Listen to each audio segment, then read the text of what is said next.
the cabinet to revisit the MRSSA.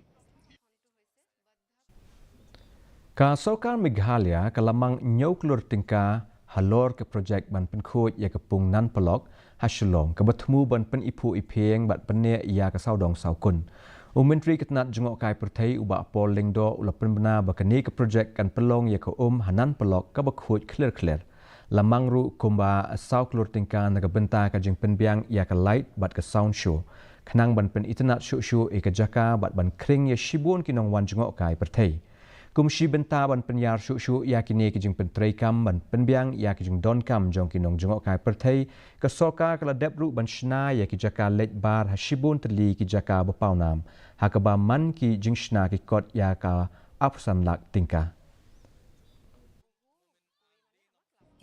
Enhancing the potential of Wards Lake as a tourist destination,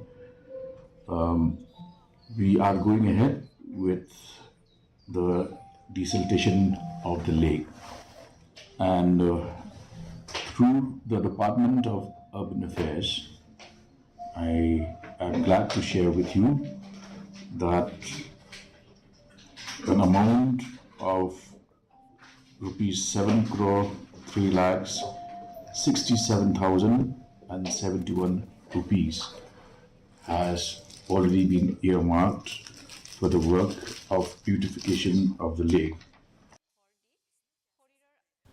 Menteri